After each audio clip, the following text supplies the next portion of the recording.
अब तो regular episode आने वाले हैं, ठीक है।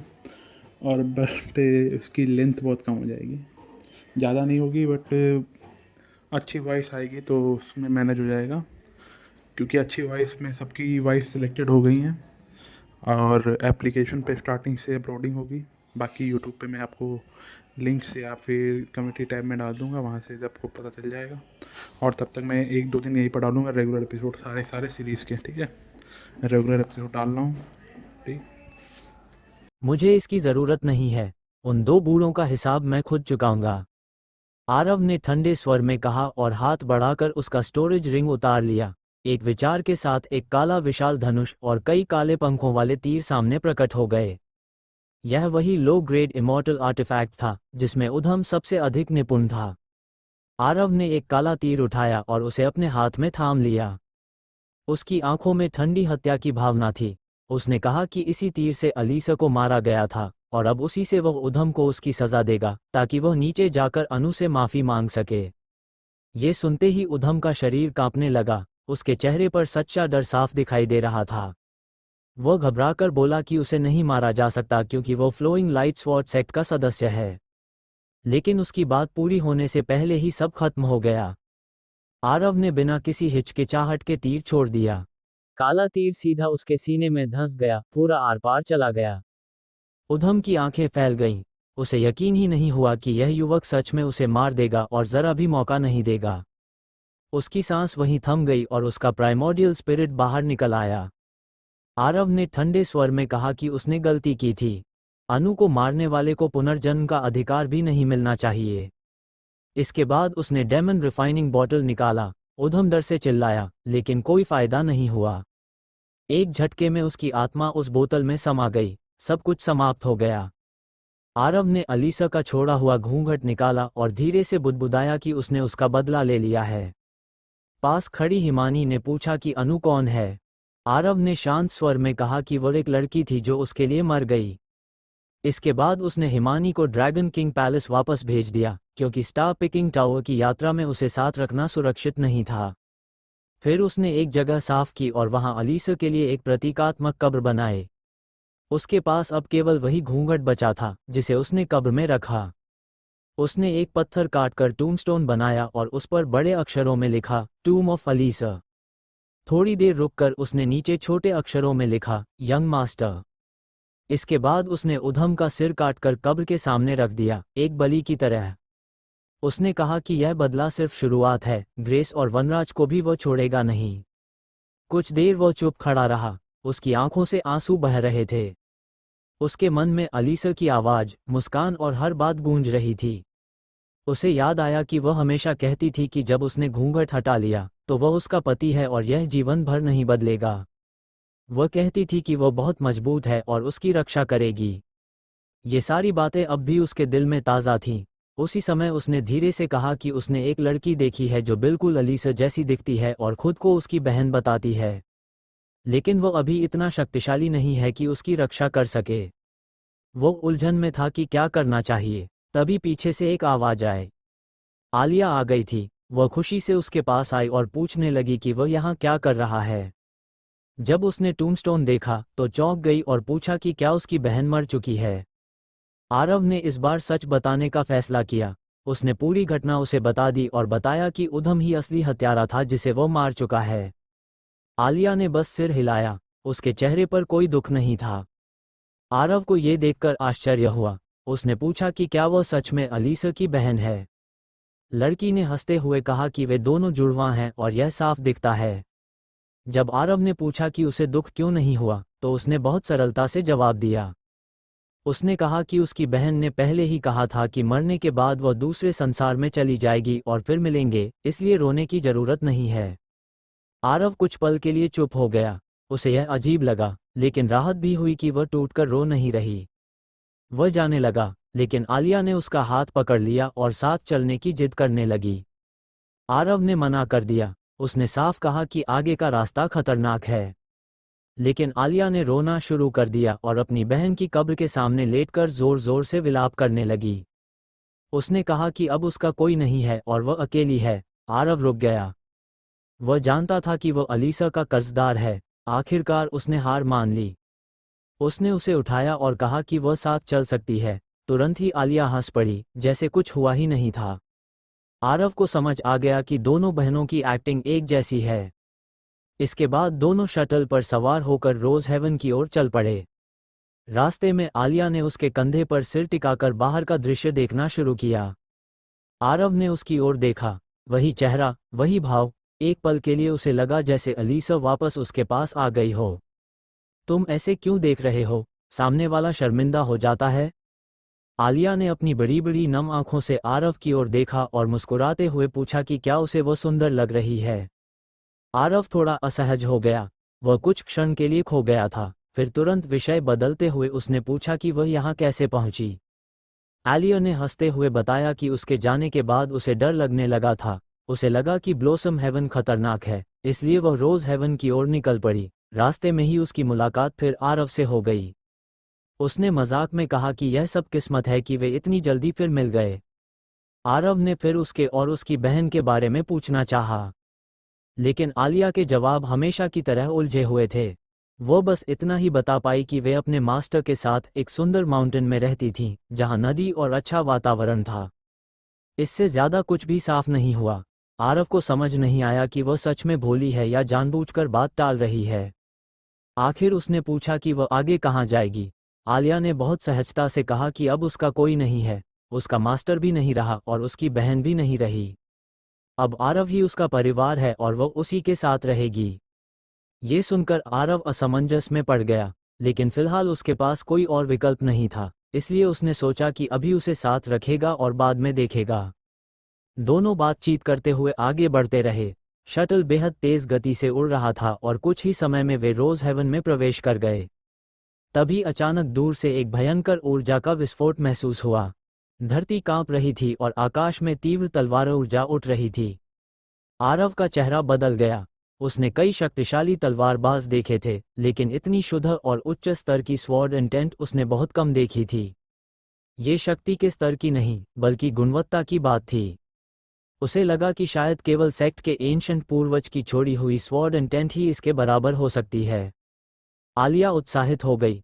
उसने कहा कि यह निश्चित रूप से कोई एंशंट रूइन है, शायद किसी महान तलवारबाज की स्वॉर्ड टूम।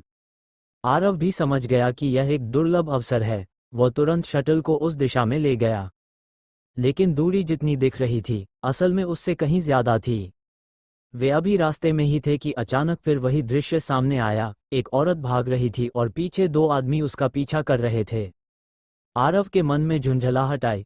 उसे लगा कि यह फिर कोई जाल हो सकता है, क्योंकि ऐसा दृश्य पहले भी कई बार दोहराया जा चुका था। लेकिन जैसे ही वो पास पहुंचा और उस औरत का चेहरा साफ देखा, उसका भाव तुरंत बदल गया। वो बिना देर किए उसकी ओर बढ़ गया। आलिया भी पीछे पीछे आ गई। वह औरत लाल कपड़ों में थी, घायल थी और उसका चेहरा पीला पड़ चुका था। वो कोई और नहीं, बल्कि पायल थी। आरव ने तुरंत उसे आवाज दी।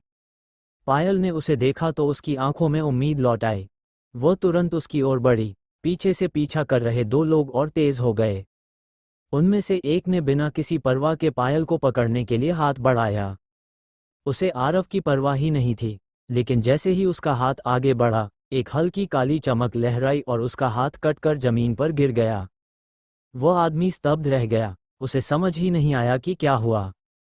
आरव ने शांत भाव से पायल को संभाला और पूछा कि वह ठीक है या नहीं। पायल के चेहरे पर गुस्सा और दर्द दोनों थे। उसने तुरंत कहा कि इन दोनों को मारना होगा। आरव ने बिना हिचकिचाए हामी भर दी। दूसरा आदमी धमकी देने लगा कि वे एंशिएंट स्वॉर्ड सेक्ट से हैं, लेकिन उसकी बात पूरी होने से पहले ही उसका सिर उड़ गया। उसकी आत्मा भी तुरंत नष्ट हो गई। दूसरा भागने लगा, लेकिन वह भी बच नहीं पाया। एक ही वार में उसका शरीर और आत्मा दोनों समाप्त हो गए। सब कुछ ही क्षणों में खत्म हो गया। आलिया और पायल दोनों ये देखकर स्तब्ध थीं। आरव ने पायल से पूछा कि आखिर हुआ क्या है, लेकिन जवाब देने के बजाय पायल अचानक उसके सामने घुटनों के बल गिर गई। वह रोते हुए बोली कि वह उसकी मदद करे और बदला ले। उसने कहा कि वह जीवन भर उसकी सेवा करेगी, चाहे इस जन्म में या अगले जन्म में। अब वो पहले वाली आकर्षक और आत्मविश्वासी पायल नहीं थी।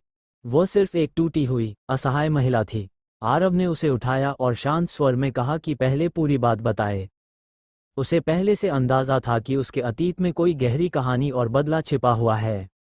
अब वो समय आ गया था जब सब सामने आएगा। पायल ने अपने आंसू पोंछे, खुद को संभाला और धीरे धीरे अपनी कहानी बताना शुरू किया। वो मूल रूप से रोज हेवन की रहने वाली थी। उसका जन्म एक छोटे और शांत स्थान में हुआ था जहां लोग अग्नि की पूजा करते थे, इसलिए उस जगह का नाम फायर विलेज रखा गया था। उसके पिता उस कबीले के मुखिया थे और उनकी कल्टिवेशन गोल्डन इमॉर्टल स्तर की थी।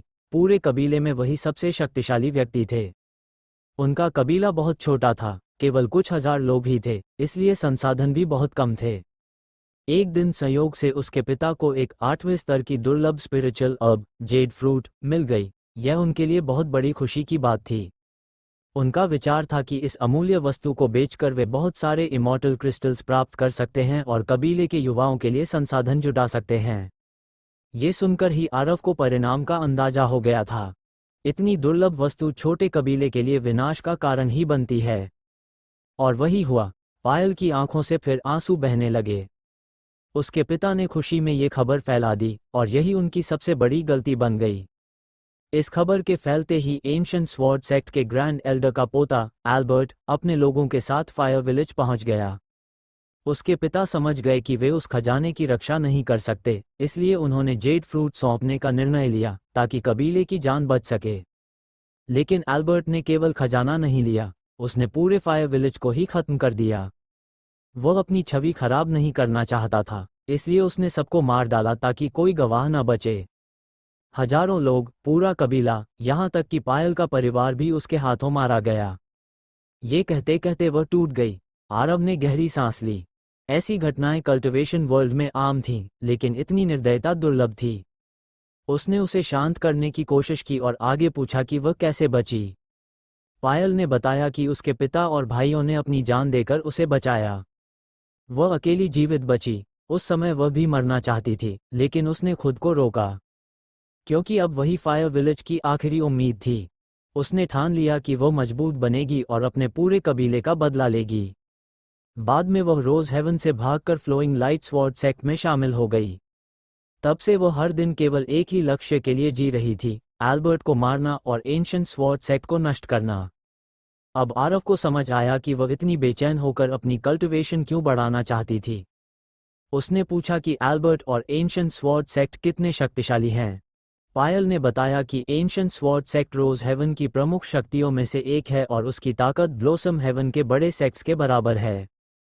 एल्बर्ट पहले गोल्डन इमॉर्टल था, लेकिन अब वह ग्रेट इमॉर्टल के प्रारंभिक चरण में पहुंच चुका है।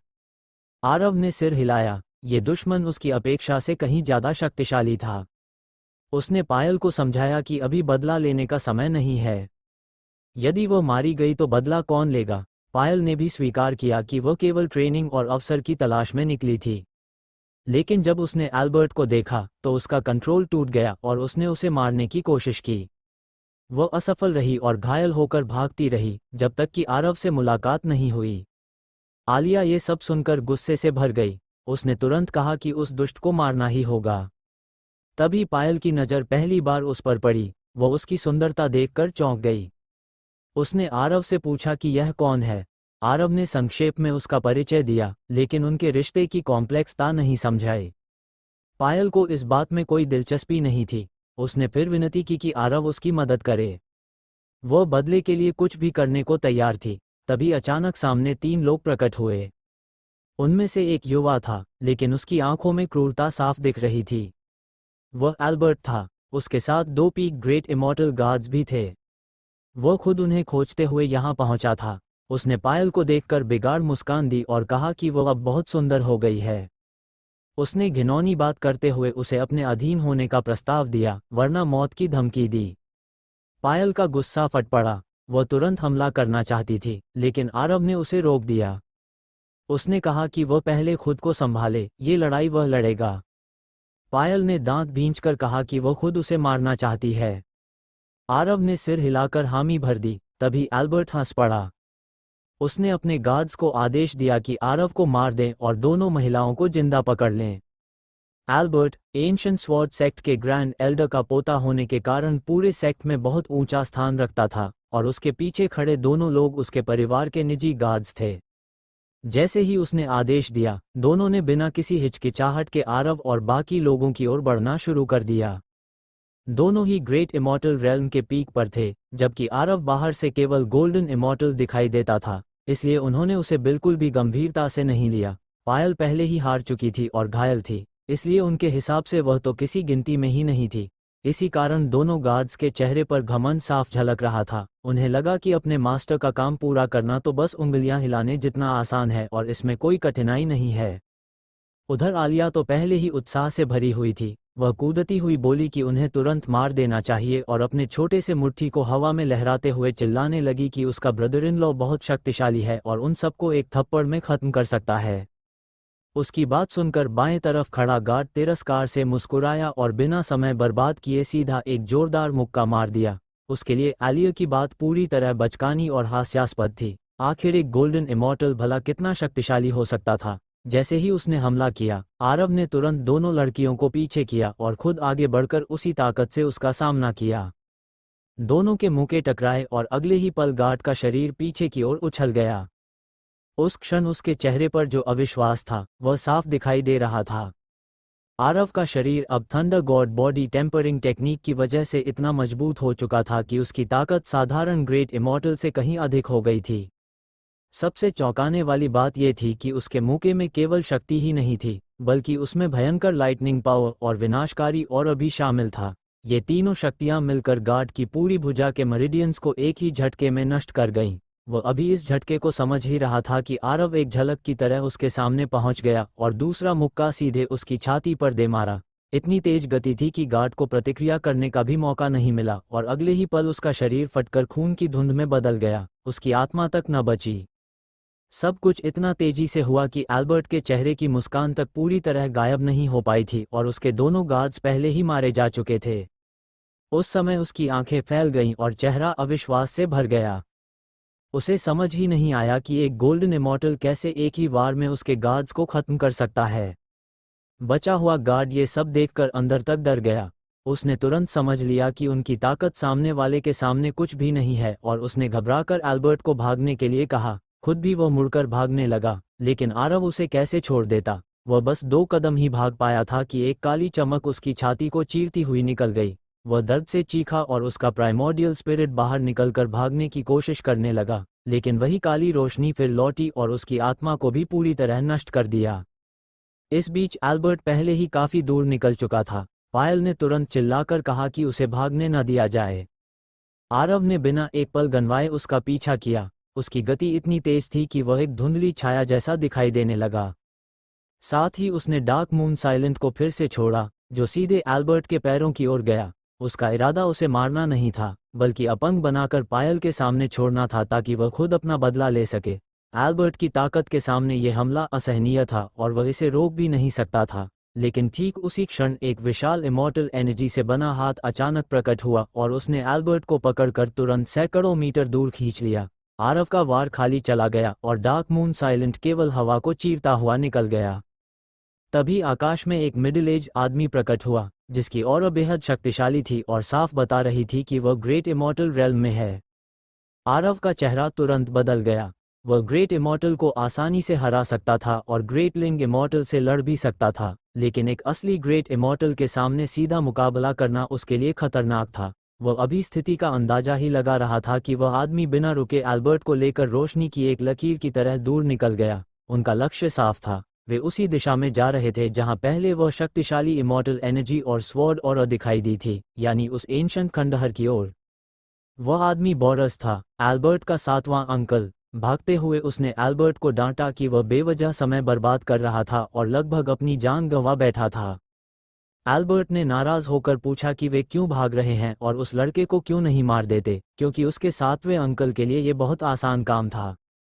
लेकिन बोरस ने उसे समझाया कि इतने वर्षों के बाद भी वह समझ नहीं पाया कि क्या अधिक महत्वपूर्ण है, एक साधारण दुश्मन को मारना या एक एंशंट खंडहर में छिपे खजाने को प्राप्त करना। उसने कहा कि अगर वे थोड़ी भी देर कर देंगे तो बाकी लोग सब कुछ लूट ले जाएंगे और उनके हाथ कुछ नहीं आएगा। जहां तक आरव का सवाल है, वह रोज हेवन में है तो एंशंट स्वॉर्ड सेक्ट से बच नहीं सकता, उसे कभी भी मारा जा सकता है।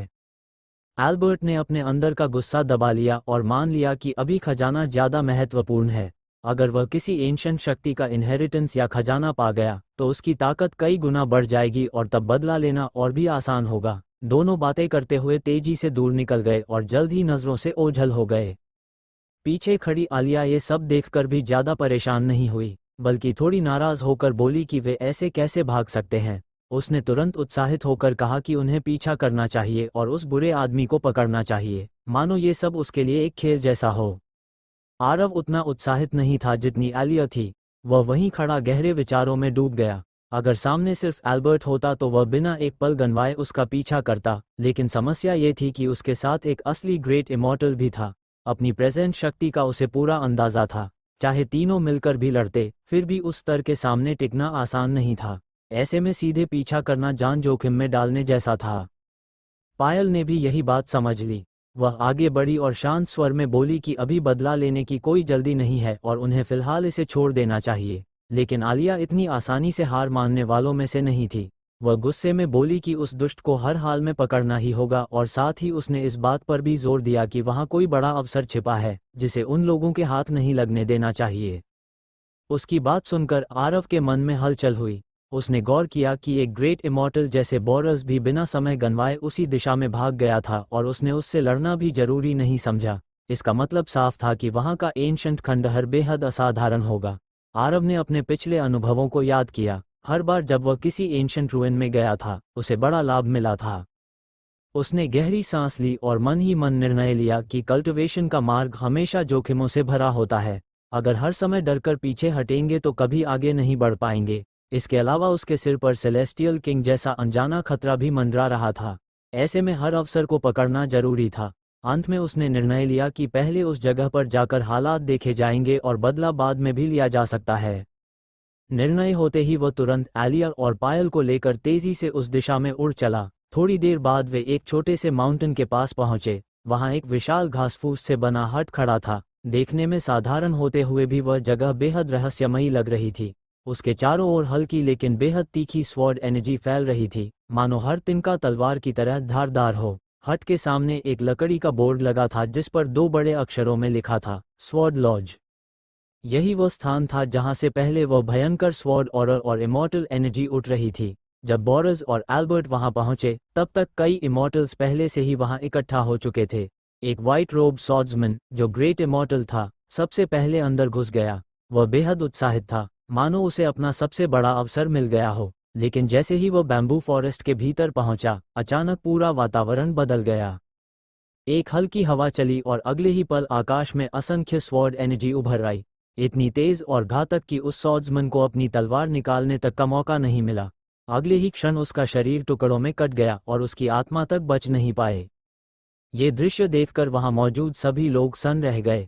कुछ क्षण पहले जो लोग लालच में अंदर घुसने को तैयार थे, वे तुरंत रुक गए। उन्हें समझ आ गया कि यह साधारण जगह नहीं बल्कि एक अत्यंत खतरनाक स्वॉर्ड फॉर्मेशन से घिरी हुई है। इसके बाद एक व्हाइट हेड ग्रेट इमॉर्टल ने सावधानी से आगे बढ़कर परीक्षण किया। उसने तलवार आगे रखी और धीरे धीरे कदम बढ़ाए। शुरुआत में सब ठीक रहा, लेकिन जैसे ही वो स्वॉर्ड लॉज के करीब पहुंचा, फॉर्मेशन फिर सक्रिय हो गया। अनगिनत स्वॉर्ड एनर्जीज ने उस पर हमला कर दिया। उसने पूरी ताकत से खुद को बचाया और तुरंत पीछे हट गया। उसका हाथ गहरे घावों से भर चुका था। अगर वह एक पल भी देर करता तो उसका हाल पहले वाले सॉर्ड्समैन जैसा होता। अब सभी के चेहरे गंभीर हो गए। किसी में भी अकेले अंदर जाने की हिम्मत नहीं रही। फिर कुछ लोगों ने मिलकर फॉर्मेशन पर हमला करने का प्रयास किया। दर्जनों इमॉर्टल्स ने एक साथ अपनी पूरी ताकत झोंक दी, लेकिन नतीजा शून्य रहा। उनके हमले ऐसे गायब हो गए जैसे कभी हुए ही न हो। बैम्बू फॉरेस्ट और स्वॉर्ड लॉज बिल्कुल वैसे ही खड़े रहे। 2 और लोगों ने हिम्मत करके अंदर जाने की कोशिश की, लेकिन वे भी उसी तरह स्वॉर्ड एनर्जी के तूफान में कटकर खत्म हो गए। अब किसी में आगे बढ़ने की हिम्मत नहीं बची। सभी समझ चुके थे कि यह कोई साधारण फॉर्मेशन नहीं बल्कि अत्यंत उच्च स्तर का है। इसी बीच व्हाइट हेड ग्रेट इमॉर्टल ने सबकी ओर देखकर पूछा कि क्या किसी को फॉर्मेशंस की समझ है। तभी बोरस आगे आया और बोला कि वह एक 7th लेवल फॉर्मेशन मास्टर है और उसे 2 घंटे मिले तो वह इस फॉर्मेशन को तोड़ सकता है। ये सुनते ही सभी के चेहरे पर उम्मीद की झलक आ गई, लेकिन बोरस ने तुरंत एक शर्त रख दी। उसने कहा कि अगर वह फॉर्मेशन तोड़ेगा तो अंदर मिलने वाले खजाने का आधा हिस्सा एंशिएंट स्वॉर्ड सेक्ट को मिलेगा। ये सुनकर सभी चौंक गए। इतने लोगों में आधा हिस्सा देना किसी को भी पसंद नहीं था, लेकिन दूसरी तरफ बिना फॉर्मेशन तोड़े अंदर जाना असंभव था। दो ग्रेट इमॉर्टल्स ने भी सोच विचार किया और अंततः सहमति दे दी, क्योंकि अगर देर होती तो और भी शक्तिशाली लोग आ सकते थे और तब उन्हें कुछ भी नहीं मिलता। आखिरकार सभी को मजबूरी में मानना पड़ा। बोरस संतुष्ट होकर मुस्कुराया और एल्बर्ट के साथ बैम्बू फॉरेस्ट की ओर बढ़ने लगा। चलते हुए वह आत्मविश्वास से बोला कि अगर वह यहाँ न होता तो कोई भी इस जगह के अंदर प्रवेश नहीं कर पाता। बोरस अभी अपनी जीत पर इतराते हुए सबके सामने अकड़ दिखा ही रहा था कि अचानक दूर से कई आकृतियां तेजी से उड़ती हुई आईं और सीधे बैम्बू फॉरेस्ट की ओर बढ़ गईं। ये देखकर वह जोर से हंस पड़ा और बोला कि सच में कुछ लोग ऐसे भी होते हैं जिन्हें मौत से डर नहीं लगता। जब उसने ध्यान से देखा तो पाया कि ये वही लोग हैं जो पहले एल्बर्ट के साथ भिड़े थे। उसके चेहरे पर तुरंत तिरस्कार उभर आया। उसने मन ही मन सोचा कि वह तो वैसे भी बाद में इनसे हिसाब चुकाने वाला था, लेकिन अब ये खुद ही मरने चले आए हैं तो उसका काम आसान हो जाएगा। एल्बर्ट भी वही सोच रहा था। उसकी आंखों में क्रोध भरा था और उसे पूरा विश्वास था कि आरव और उसके साथियों का अंत वही होगा जो पहले उस व्हाइट रोब सॉर्ड्समैन का हुआ था। उसे बस एक अफसोस था कि उन दो खूबसूरत औरतों का क्या होगा, लेकिन फिर भी वह निश्चिंत था कि वे भी बच नहीं पाएंगी। लेकिन अगले ही क्षण जो हुआ उसने सबको स्तब्ध कर दिया। आरव सबसे आगे बढ़ा और सीधे बैम्बू फॉरेस्ट के अंदर चला गया। सभी को लगा कि अब वही भयानक स्वॉर्ड फॉर्मेशन फिर सक्रिय होगा और आकाश तलवारों की ऊर्जा से भर जाएगा, लेकिन ऐसा कुछ नहीं हुआ। आरव ने बस हल्के से एक लात मारी और एक धीमी सी आवाज के साथ पूरा फॉर्मेशन अचानक शांत हो गया। न कोई स्वॉर्ड एनर्जी, न कोई हमला, सब कुछ एकदम स्थिर हो गया। ये दृश्य देखकर सभी की आंखें फटी की फटी रह गईं। किसी को भी विश्वास नहीं हो रहा था कि जो फॉर्मेशन अभी तक जानलेवा था वह इतनी आसानी से टूट सकता है। बोरस तो खास तौर पर स्तब्ध रह गया। वह इस फॉर्मेशन की कॉम्प्लेक्सता को अच्छी तरह समझता था। उसने जो 2 घंटे की बात कही थी वह भी पूरी तरह भरोसे के साथ नहीं थी, बल्कि सिर्फ भीड़ को शांत रखने के लिए थी। लेकिन यहाँ एक युवक ने बिना किसी तैयारी के सीधे अंदर जाकर एक लात मारकर उसे खत्म कर दिया। यह उसके लिए असंभव जैसा था। बाकी लोग भी हैरान थे, लेकिन जल्दी ही उनका आश्चर्य खुशी में बदल गया। कई लोगों ने तिरस्कार भरी नजरों से बोरस की ओर देखा। अब सबको साफ लग रहा था कि वह सिर्फ डींगे हाँक रहा था। भीड़ में चर्चा शुरू हो गई। कोई कह रहा था कि अभी तक 2 घंटे की बात कर रहा था और यहाँ एक लात में काम हो गया, तो कोई कह रहा था कि आधा खजाना मांगने वाला खुद कुछ नहीं कर पाया। इसके बाद सभी लोग बिना देर किए आरव के पीछे पीछे बैम्बू फॉरेस्ट में घुस गए। चूंकि फॉर्मेशन पूरी तरह निष्क्रिय हो चुका था, इसलिए अंदर जाते समय किसी को कोई खतरा नहीं हुआ। कुछ ही क्षणों में दर्जनों इमॉर्टल स्वॉर्ड पवेलियन के अंदर पहुंच गए। एल्बर्ट गुस्से से दांत पीस रहा था और उस युवक को मार डालने की कसम खा रहा था जिसने उनके सामने उनकी बेइज्जती कर दी थी। बोरस भी अंदर ही अंदर जल रहा था, लेकिन अब कुछ करने का समय नहीं था। उसने तुरंत एल्बर्ट को पकड़ा और दोनों भी जल्दी से अंदर की ओर बढ़ गए। अंदर पहुंचकर सबने पाया कि यह जगह बाहर से दिखने से कहीं अधिक विशाल थी। अंदर एक बड़ा सा खाली हॉल था, मानो ये स्थान अपनी अलग ही वर्ल्ड हो। यह कोई अजीब बात नहीं थी, क्योंकि कई एंशंट खंडहर अपने भीतर अलग स्पेस रखते हैं। अंदर आते ही सभी ने अपनी डिवाइन सेंस फैलाकर खजाने की खोज करने की कोशिश की, लेकिन जैसे ही उनकी चेतना बाहर निकली, उसे एक अदृश्य स्वॉर्ड और ने तुरंत काटकर नष्ट कर दिया। किसी को भी कुछ महसूस नहीं हो पा रहा था। चारों ओर देखने पर केवल एक विशाल पत्थर दिखाई दे रहा था जो हॉल के बीचों बीच रखा था। इसके अलावा वहां कुछ भी नहीं था। सभी लोग उलझन में पड़ गए कि इतना बड़ा स्थान और उसमें सिर्फ एक पत्थर। तभी अचानक एक आकृति प्रकट हुई। एक काले वस्त्रों में लिपटा बूढ़ा आदमी उस पत्थर के पास खड़ा था। सब लोग तुरंत चौंक गए। ये स्पष्ट था कि वह कोई जीवित व्यक्ति नहीं बल्कि एक रेमनेंट सोल था, लेकिन उसकी उपस्थिति ऐसी थी जैसे कोई आकाश को थामे खड़ा हो। उससे निकलने वाला दबाव इतना भारी था कि किसी की हिम्मत नहीं हो रही थी कि वह उसे हल्के में ले। इतने वर्षों बाद भी उसकी शक्ति इतनी थी, तो जीवित रहते समय वह कितना भयानक रहा होगा, इसका अंदाजा लगाना मुश्किल नहीं था। भीड़ में उत्साह फिर से जाग उठा। जितना शक्तिशाली मालिक, उतना ही बड़ा खजाना। सभी की नज़रें उस बूढ़े पर टिक गईं और हर कोई उसके बारे में सोचने लगा, लेकिन किसी को भी उसकी पहचान समझ नहीं आ रही थी। तभी उस बूढ़े ने चारों ओर नज़र दौड़ाई और शांत स्वर में कहा कि उसका नाम रमाकांत है। ये नाम सुनते ही पूरे हॉल में हलचल मच गई। कई लोगों के चेहरे बदल गए। आरव को ये नाम समझ नहीं आया। उसने पायल से पूछा। उसने बताया कि रमाकांत कोई साधारण व्यक्ति नहीं था, बल्कि हजारों साल पहले इमॉर्टल रेल्म का सबसे महान सॉर्ड्समैन था। उसके नाम का मतलब ही था कि उसकी तलवार के सामने कोई नाम टिक नहीं सकता। उसने काउंटलेस बड़े बड़े एक्सपर्ट्स को हराया था और उसे इमॉर्टल रेल्म का नंबर 1 स्वॉर्ड इमॉर्टल माना जाता था। ये सुनकर आरव भी भीतर से चौंक गया। उसे समझ आ गया कि यह जगह कितनी बड़ी विरासत छुपाए हुए है। बाकी लोग तो और भी ज्यादा उत्साहित हो गए। अगर कोई यहाँ उसकी इनहेरिटेंस पा लेता तो वह भी उसी तरह महान बन सकता था। रमाकांत ने सबको शांत रहने को कहा और हॉल तुरंत शांत हो गया। उसकी प्रतिष्ठा और ऑरा दोनों इतने भारी थे कि कोई विरोध करने की हिम्मत नहीं कर सकता था। उसने कहा कि जो लोग उसकी इनहेरिटेंस चाहते हैं उन्हें कुछ शर्तें पूरी करनी होंगी। सबसे पहली शर्त ये थी कि उनकी उम्र 300 साल से कम होनी चाहिए। ये सुनते ही कई लोगों के चेहरे उतर गए। इमॉर्टल्स के लिए 300 साल कुछ भी नहीं होता, लेकिन यहाँ मौजूद लोगों में आधे से ज्यादा इस सीमा से ऊपर थे। तीनों ग्रेट इमॉर्टल्स भी तुरंत निराश हो गए क्योंकि वे इस शर्त को पूरा नहीं कर सकते थे। फिर भी कोई वहां से गया नहीं, क्योंकि इनहेरिटेंस न सही, कुछ ट्रेजर मिलना भी कम नहीं था। बोरस भी वहीं खड़ा रहा। वह खुद तो पात्र नहीं था, लेकिन उसका भतीजा एल्बर्ट अभी इस सीमा में था। अगर उसे इनहेरिटेंस मिल जाती तो एंशिएंट स्वॉर्ड सेक्ट की किस्मत बदल सकती थी। इसके बाद रमाकांत ने उस बड़े पत्थर की ओर इशारा किया और बताया कि यह स्वॉर्ड स्पिरिट स्टोन है। जो भी उसकी इनहेरिटेंस पाना चाहता है उसे बस अपना हाथ उस पर रखना होगा। लेकिन उसने सख्ती से चेतावनी दी कि जो लोग 300 साल से अधिक उम्र के हैं वे उसके पास न जाएं, नहीं तो परिणाम बहुत गंभीर होंगे। एल्बर्ट जैसे ही होश में आया, उसके चेहरे पर बेहद खुशी फैल गई। उसे ऐसा लग रहा था जैसे आसमान से अचानक बहुत बड़ा खजाना उसके हाथ लग गया हो। उसकी किस्मत जैसे पलट गई थी। वह सेक्ट के गिने चुने 7 स्टार टैलेंट्स में से एक था। अभी वह ग्रेट इमॉर्टल के शुरुआती चरण में था, लेकिन उसकी उम्र 200 साल से भी कम थी, जो उसे इस मौके पर बहुत बड़ा फायदा दे रही थी। उसने आसपास मौजूद लोगों को देखा और उसके चेहरे पर आत्मविश्वास और बढ़ गया। वहां मौजूद सबसे ताकतवर लोग भी 300 साल से ऊपर थे, जिसका मतलब साफ था कि इनहेरिटेंस की दौड़ में वह लगभग अकेला ही योग्य उम्मीदवार था। उसके मन में आरव का ख्याल तक नहीं आया। उसे पूरा यकीन था कि कोई भी ग्रेट इमॉर्टल 300 साल से कम उम्र का नहीं हो सकता। ऊपर से उसने अभी सुना था कि पायल उसे सीनियर ब्रदर कह रही थी, जिससे उसे लगा कि वह उम्र में भी बड़ा ही होगा। रमाकांत ने सभी की ओर देखा और पूछा कि कौन पहले आगे आएगा।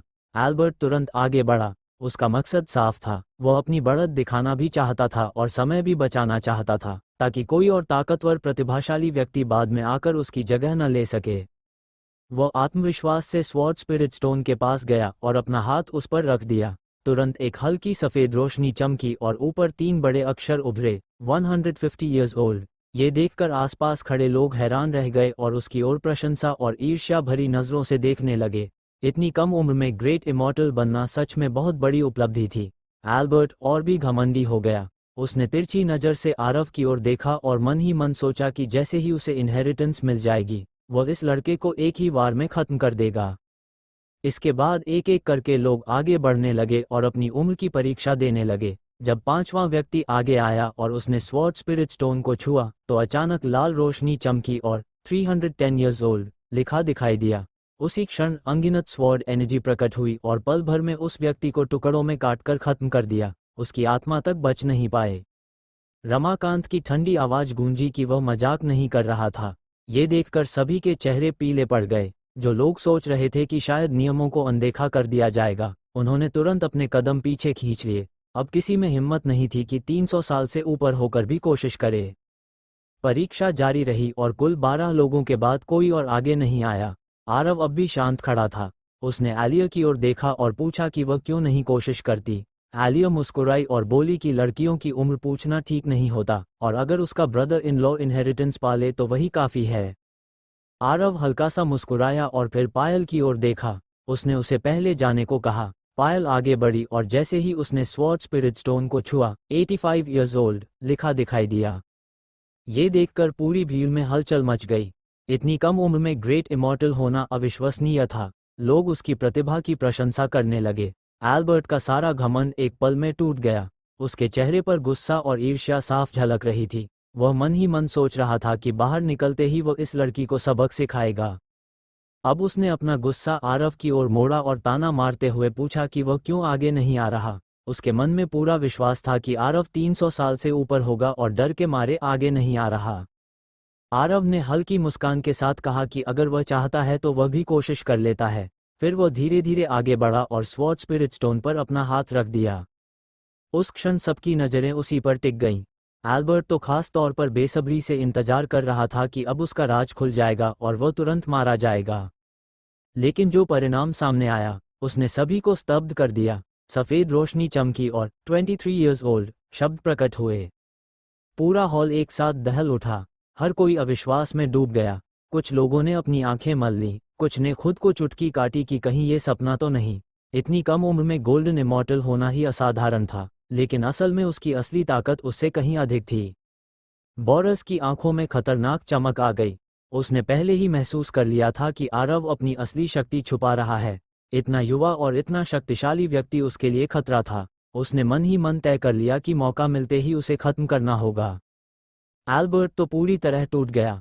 वह खुद को अब तक बेहद प्रतिभाशाली समझता था, लेकिन आरव के सामने वह खुद को कुछ भी नहीं समझ पा रहा था। रमाकांत ने बिना किसी भाव के सबकी ओर देखा और पूछा कि क्या कोई और है। जब कोई आगे नहीं आया तो उसने दूसरे चरण की घोषणा की। अब अगली परीक्षा स्वॉर्ड्समैनशिप की थी। उसने बताया कि सभी को अपनी सबसे शक्तिशाली स्वॉर्ड टेक्निक और स्वॉर्ड इंटेंट के साथ स्वॉर्ड स्पिरिट स्टोन पर हमला करना होगा। अगर एक रोशनी निकली तो पास, 2 रोशनी बेहतर और 7 रोशनी सबसे उच्च स्तर का संकेत होंगी। जैसे ही उसने कहा, एक लंबा युवक आगे बढ़ा। उसने दोनों हाथों से बड़ी तलवार उठाई और पूरी ताकत से पत्थर पर वार किया। जोरदार धमाका हुआ, लेकिन स्वॉर्ड स्पिरिट स्टोन बिल्कुल भी नहीं हिला और न ही कोई रोशनी निकली। रमाकांत ने ठंडे स्वर में कहा कि वह अयोग्य है और अगले को आने को कहा। एल्बर्ट पूरे आत्मविश्वास के साथ आगे बढ़ा। उसके चेहरे पर ऐसा भाव था जैसे जीत पहले से ही उसकी मुट्ठी में हो। एंशिएंट स्वॉर्ड सेक्ट मूल रूप से तलवार के मार्ग पर केंद्रित था और उनकी स्वॉर्ड्समैनशिप अन्य सभी सेक्ट से कहीं अधिक उन्नत मानी जाती थी। ऊपर से वह बचपन से ही 7 स्टार टैलेंट घोषित किया गया था और उसकी तलवार कला में विशेष निपुणता थी। इसी कारण वह ग्रैंड एल्डर का सबसे प्रिय शिष्य भी था। हालांकि उसकी कल्टिवेशन अभी केवल ग्रेट इमॉर्टल के शुरुआती चरण में थी, लेकिन उसे पूरा विश्वास था कि उसकी स्वॉर्ड इंटेंट अपने समकालीनों में बेजोड़ है। वह स्वॉर्ड स्पिरिट स्टोन के सामने पहुंचा और उसके हाथ में एक सुनहरी लंबी तलवार प्रकट हुई। उसने तुरंत वार नहीं किया, बल्कि आंखें बंद कर लीं, अपनी इमॉर्टल एनर्जी को संतुलित किया और खुद को अपने सबसे अच्छा स्तर पर लाने लगा। उसके मन में केवल एक ही विचार था, इस बार हार नहीं सकता। उसे हर हाल में आरव और बाकी सभी को पीछे छोड़ना था और फर्स्ट स्वॉर्ड इमॉर्टल की इनहेरिटेंस हासिल करनी थी। समय धीरे धीरे बीतता गया।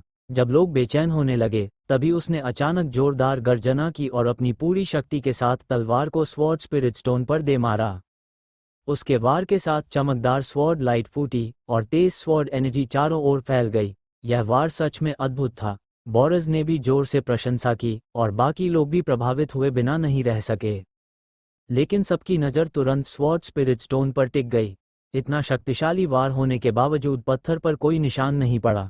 कुछ ही क्षणों बाद पत्थर चमकने लगा और एक के बाद एक 4 प्रकाश किरणें प्रकट हुईं। भीड़ में हलचल मच गई। 4 किरणें मतलब बहुत ऊंचा स्तर। लोग उसकी प्रशंसा करने लगे और कुछ तो पहले ही हार मानने लगे कि अब इनहेरिटेंस उसी को मिलेगा। एल्बर्ट जोर जोर से हंसने लगा, पूरी तरह संतुष्ट और घमंडी।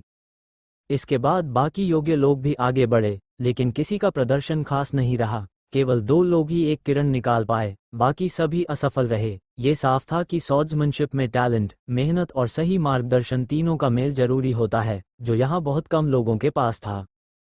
अब आरव ने पायल की ओर देखा और उसे आगे जाने को कहा। पायल ने गहरी सांस ली, अपने मन को शांत किया और पूरी शक्ति के साथ तलवार से वार किया। स्वॉर्ड स्पिरिट स्टोन चमका। 1, 2, 3 किरणें निकलीं, लेकिन वहीं रुक गईं।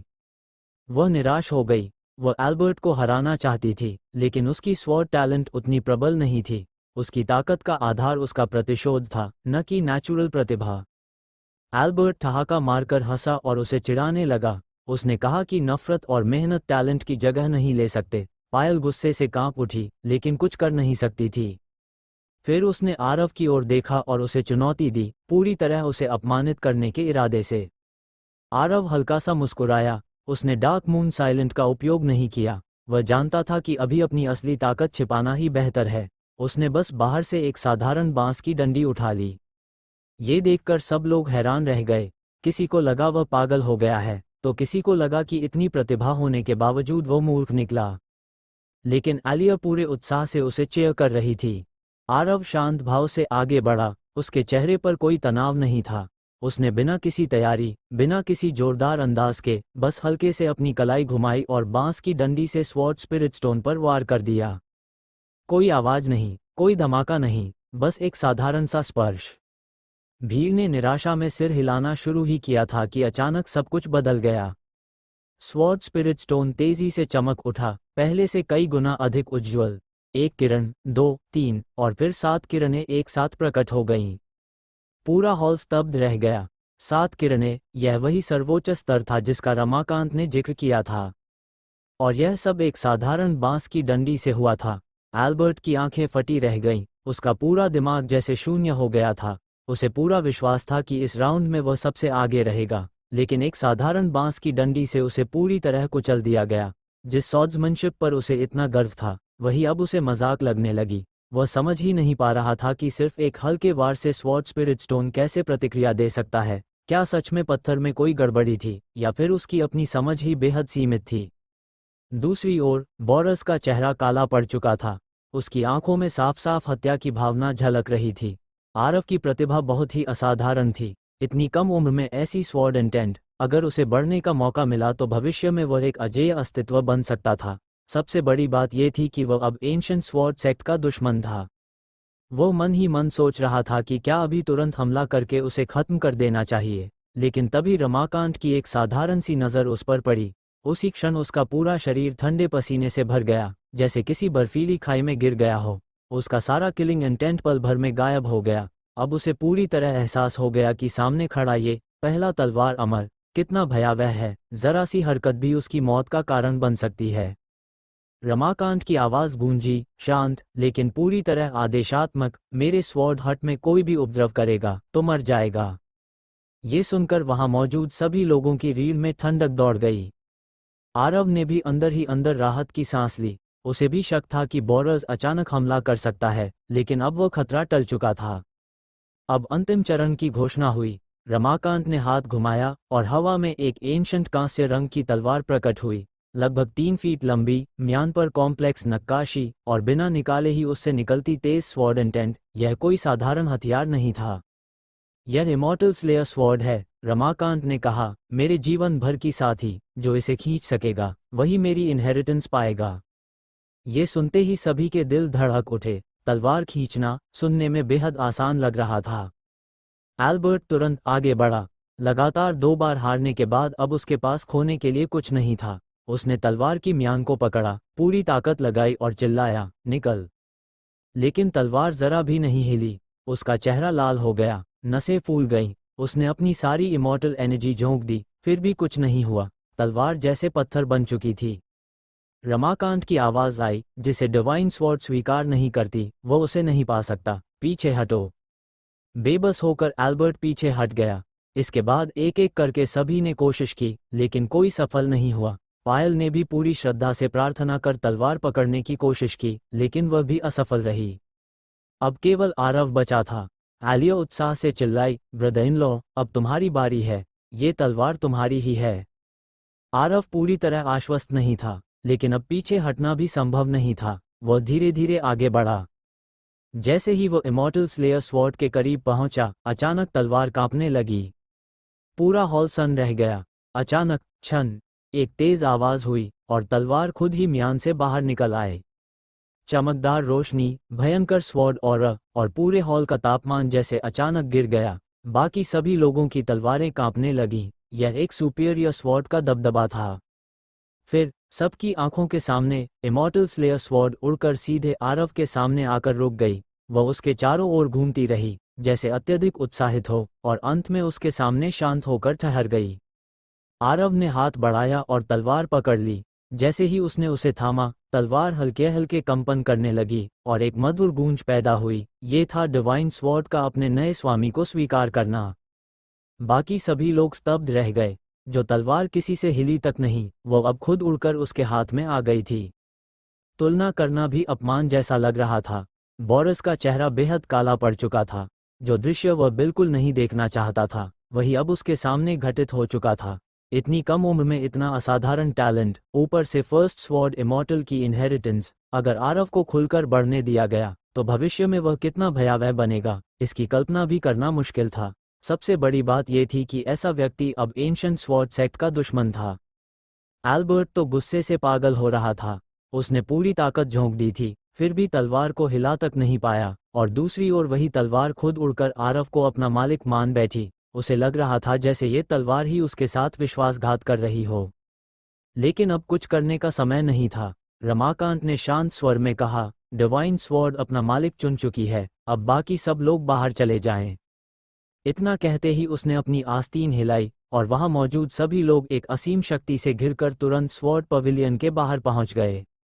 आरव एक पल के लिए घबरा गया। उसे डर था कि कहीं आलिया और पायल भी बाहर न भेज दी जाएं और दुश्मनों के हाथ लग जाएं, लेकिन राहत की बात यह थी कि रमाकांत ने उन्हें वहीं रखा।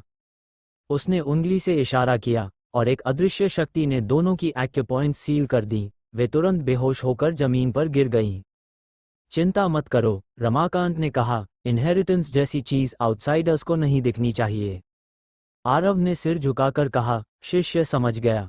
अब उसका मन पूरी तरह शांत हो गया था। तभी रमाकांत ने हाथ घुमाया और उनके सामने एक सुनहरी पत्थर की पट्टिका प्रकट हुई। उस पर अजीबसी आकृतियां बनी थीं जो जीवित प्रतीत होती थीं, और उसके केंद्र में 3 बड़े अक्षर उकेरे थे, स्वॉर्ड स्पिरिट टैबलेट।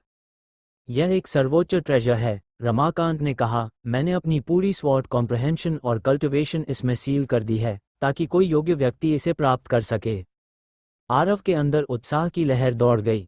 उसने तुरंत घुटनों के बल बैठकर 3 बार प्रणाम किया। फिर उसने बिना देर किए अपना हाथ स्वॉर्ड स्पिरिट टैबलेट पर रख दिया। लेकिन कुछ नहीं हुआ। समय बीतता गया, लेकिन न कोई लाइट, न कोई एनर्जी, न कोई इनहेरिटेंस। आरव हैरान रह गया।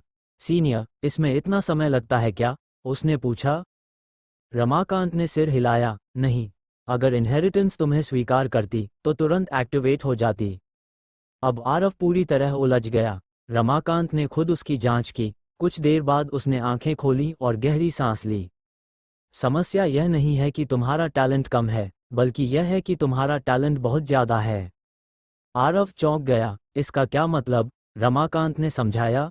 तुमने इमॉर्टल स्लेयर स्वॉर्ड को इसलिए प्राप्त किया क्योंकि तुम्हारी स्वॉर्ड कॉम्प्रहेंशन बहुत ऊंची है, लेकिन तुम सिर्फ स्वॉर्ड्समैन नहीं हो, तुम हर मार्ग में सक्षम हो। तुम फायर, वाटर, बॉडी रिफाइनमेंट सब कुछ कर सकते हो।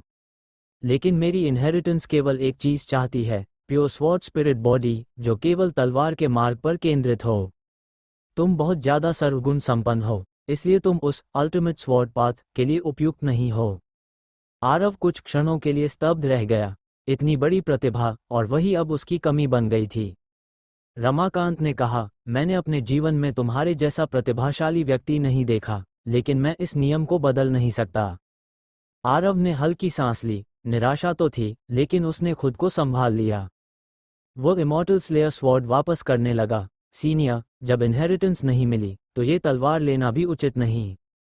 रुको, रमाकांत ने उसे रोका। मैं जल्द ही इस संसार से विलुप्त हो जाऊंगा। तुम मेरी मदद करो, इस स्वॉर्ड स्पिरिट टैबलेट के लिए एक योग्य सक्सेसर ढूंढो। ये तलवार तुम्हारा इनाम है। आरव का दिल हल्का सा हिला। उसे तुरंत जीनत का ख्याल आया। उसने पूछा, सीनियर, अगर एक 8 स्टार स्वॉर्ड स्पिरिट बॉडी हो तो? रमाकांत ने सिर हिलाया, कम से कम 9 स्टार होना चाहिए। आरव अंदर ही अंदर चौंक गया। ये रिक्वायरमेंट सच में बहुत ऊंची थी, लेकिन उसने तय किया, पहले अपने ही लोगों में खोजेगा। अगर उनमें से कोई योग्य हुआ तो इनहेरिटेंस बाहर क्यों जाए। अंत में रमाकांत की आकृति धीरे धीरे धुंधली होने लगी। अब मैं तुम्हें बाहर भेजता हूँ, बाकी तुम्हारे हाथ में है। उसने आलिया और पायल को भी मुक्त किया और एक हल्के इशारे के साथ तीनों को स्वॉर्ड पवेलियन से बाहर भेज दिया। जब आरव और उसके 2 साथियों को स्वॉर्ड पवेलियन से बाहर निकालकर बांस के जंगल के बाहर उतारा गया, तो सामने का दृश्य देखकर वे पूरी तरह स्तब्ध रह गए। बोरस और एल्बर्ट, ये अंकल भतीजा, साथ में 2 ग्रेट इमॉर्टल्स और अभी अभी बाहर निकाले गए सभी इमॉर्टल्स, सब के सब गेट के सामने इकट्ठा थे और कोई भी वहां से गया नहीं था। आरव पूरी तरह हैरान रह गया। ये आखिर चल क्या रहा था? अगर मैं फर्स्ट स्वॉर्ड इमॉर्टल की विरासत हासिल कर लेता तो शायद मैदान में सब पर हावी हो जाता और इन लोगों की हालत खराब कर देता। लेकिन समस्या ये थी कि इतना सब होने के बावजूद उसे कोई असली फायदा नहीं मिला था। हालांकि अब उसके पास इमॉर्टल स्लॉटरिंग स्वॉर्ड थी, जिससे उसकी ताकत बढ़ गई थी। फिर भी वह एक ग्रेट इमॉर्टल को नहीं हरा सकता था, क्योंकि उनके कल्टिवेशन लेवल में बहुत बड़ा अंतर था। ये अंतर इतना ज़्यादा था कि सिर्फ एक हाई ग्रेड इमॉर्टल आर्टिफैक्ट से इसे पूरा नहीं किया जा सकता था, खासकर जब सामने वाले के पास तीन तीन ऐसे हथियार थे, और साथ में इतने सारे ग्रेट स्पिरिट इमॉर्टल्स और ग्रेट इमॉर्टल्स भी थे। जब बोरस और बाकी लोगों ने उन्हें देखा तो उनकी आंखें चमक उठीं। वे यहाँ किसी खास मकसद से नहीं रुके थे, बस जाने का मन नहीं था और देखना चाहते थे कि आगे क्या होता है। लेकिन उन्हें बिल्कुल उम्मीद नहीं थी कि आरव इतनी जल्दी बाहर आ जाएगा, और वो सीधे उन्हीं के सामने आ गया। इस समय सबकी नज़रें आरव पर टिकी हुई थीं, ये देखने के लिए कि विरासत मिलने के बाद उसमें क्या बदलाव आया है। लेकिन काफ़ी देर देखने के बाद भी उसमें पहले जैसा ही औरत था, जैसे कुछ बदला ही ना हो। आरव का दिमाग तेजी से चलने लगा, और आखिरकार उसने एक जोखिम भरा उपाय सोचा। अब उसके पास सिर्फ फर्स्ट स्वॉर्ड इमॉर्टल के नाम का सहारा लेकर इन लोगों को डराने का ही रास्ता था। सीनियर जून ने मुझे भेजा है तुम लोगों से पूछने के लिए कि तुम अब भी यहाँ क्यों खड़े हो। अभी तुरंत यहाँ से चले जाओ, वरना फिर जाने का मौका नहीं मिलेगा। उसकी आवाज़ में इतना दबाव था जैसे सच में उसे आदेश मिला हो। यहाँ तक कि पायल और आलिया भी इस पर यकीन कर बैठे। उन्हें लगा कि जब वे बेहोश थे तब एल्डर जून ने सच में ऐसा आदेश दिया होगा। हाँ हाँ हाँ, वहाँ मौजूद सभी इमॉर्टल्स ने तुरंत सिर हिलाया, और फिर एक एक करके आसमान में उड़कर डर के मारे भागने लगे। ऐसा नहीं था कि उन्होंने बिना सोचे समझे विश्वास कर लिया था, बल्कि उन्होंने स्वॉर्ड पवेलियन में पहले ही रमाकांत की ताकत देखी थी। आरव तीनों परीक्षाएं पार कर चुका था और फर्स्ट स्वॉर्ड इमॉर्टल का सक्सेसर बन चुका था, इसलिए एल्डर जून की ओर से आदेश देना बिल्कुल स्वाभाविक लग रहा था। इस डर से कि कहीं रमाकांत गुस्से में उन्हें मार न डाले, वे सब पलक झपकते ही गायब हो गए। आखिर में वहां सिर्फ दो लोग बचे, बोरस और उसका भतीजा एल्बर्ट। इस समय दोनों दुविधा में थे। एक तरफ उन्हें रमाकांत से डर लग रहा था, और दूसरी तरफ वे आरव को मारने का मौका भी नहीं छोड़ना चाहते थे। आरव का दिल कस गया। ये दोनों अभी तक गए नहीं थे। लगता है अब उसे और दबाव बनाना पड़ेगा। क्या बात है, एल्डर जून के आदेश की अवहेलना करोगे? मैं 3 तक गिनूंगा, अगर नहीं गए तो मुझे दोष मत देना। ये कहकर उसने 3 उंगलियां उठाईं और गिनती शुरू की, 3, 2। बोरस ने दांत भींचे और आखिरकार फैसला लिया, बदला उसकी जान से ज्यादा जरूरी नहीं था। उसने एल्बर्ट को पकड़ा और जल्दी से भागने के लिए तैयार हुआ, लेकिन तभी आरव के पीछे से जोरदार धमाका हुआ। सबने पीछे मुड़कर देखा तो पाया कि स्वॉर्ड पवेलियन पूरी तरह खंडहर में बदल चुका था, यहाँ तक कि बांस का जंगल भी तेज तलवार की ऊर्जा से चूर चूर हो गया था। सब कुछ राख में बदल गया था। रमाकांत की आखिरी आत्मा ने अंत में अपनी तलवार की ऊर्जा से वर्ल्ड में छोड़ी हर चीज को नष्ट करने का फैसला किया। आरव के मन में जैसे लाखों गालियां दौड़ गईं। इस समय खुद को उड़ाना, ये तो हद ही हो गई। अरे बूढ़े, इतनी क्या जल्दी थी, थोड़ा इंतजार नहीं कर सकता था? वह तो बोरस और उसके भतीजे को डराकर भगाना चाहता था, लेकिन अब तो सब कुछ उल्टा हो गया। वह तो बाघ की खाल ओढ़कर डराना चाहता था, लेकिन बाघ की खाल खुद ही फट गई। अब क्या डराएगा? बोरस कुछ देर तक खंडहर को घूरता रहा, फिर जोर से हंस पड़ा। लड़के, तू बहुत चालाक है। मैं तो लगभग तेरे झांसे में आ ही गया था। अच्छा हुआ कि उन बेकार लोगों को तूने भगा दिया। अब स्वॉर्ड इमॉर्टल की विरासत सिर्फ मेरी होगी। अब सब साफ था, जब स्वॉर्ड पवेलियन ही नष्ट हो चुका है, तो रमाकांत की कोई आत्मा कैसे बच सकती है? ये सब आरव का बनाया हुआ झूठ था।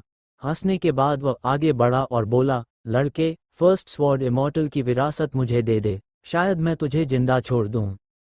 हालांकि वह सामने वाले को मार देना चाहता था, लेकिन विरासत ज्यादा महत्वपूर्ण थी। ठीक है, आरव ने बेबस होकर सिर हिला दिया, लेकिन तुम्हें एक बात माननी होगी, हमें सुरक्षित जाने देना होगा। बोरस ने एल्बर्ट को इशारे से शांत किया और कहा, ठीक है, जैसे ही तू विरासत देगा, मैं तेरी हर बात मान लूंगा। मैं वादा करता हूं कि तुम तीनों को कोई नुकसान नहीं पहुंचाऊंगा। आरव थोड़ा हिचकिचाया, अगर तुम मुकर गए तो? बोरस का चेहरा बदल गया, लड़के, मैं हजारों साल से जिंदा हूं, क्या मैं तुझ जैसे बच्चे से झूठ बोलूंगा? और वैसे भी इस समय तेरे पास मोलभाव करने का क्या हक है? तुझे भरोसा करना ही होगा। ठीक है, मैं यहीं रहूंगा, लेकिन पहले उन दोनों को जाने दो। असल में आरव ये सब सिर्फ इसलिए कर रहा था ताकि दोनों लड़कियां सुरक्षित निकल जाएं। ठीक है, अब बोरिस को सिर्फ विरासत चाहिए थी, बाकी कुछ मायने नहीं रखता था। आरव ने मन ही मन राहत की सांस ली और दोनों को जाने के लिए कहने ही वाला था कि आलिया अचानक चिल्ला उठी। जीजाजी, पीछे मत हटिए, आप इस बूढ़े से क्यों डर रहे हैं? और वो छोटा कमीना, वो सिस्टर शेन का दुश्मन है, उसे तो टुकड़े टुकड़े कर देना चाहिए। फिर एक हाथ कमर पर रखकर और दूसरे से बोरिस की ओर इशारा करते हुए बोली, मेरे जीजाजी बहुत ताकतवर हैं, वो तुम सबको एक थप्पड़ में खत्म कर सकते हैं। आरव पूरी तरह निराश हो गया। उसने इतनी मेहनत से भागने का मौका बनाया था और इस लड़की ने सब खराब कर दिया। चुप हो जाओ और यहाँ से निकलो। वह तो चाहता था कि अभी उसका मुंह बंद करके उसे बाहर फेंक दे। जीजाजी, आपको डरने की जरूरत नहीं है, मुझे चेहरे पढ़ना आता है। इस बूढ़े के ऊपर काला साया है, ये जल्द ही मरने वाला है। आरव का दिमाग घूम गया। ये लड़की दिखने में अलीसा जैसी ही थी और मुसीबत खड़ी करने में भी वैसी ही।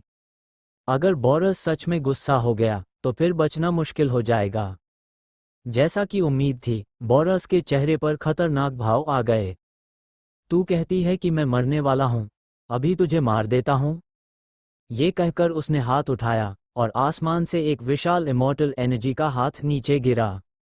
ग्रेट इमॉर्टल के वार से तीनों कांप उठे। आरव का दिल बैठ गया।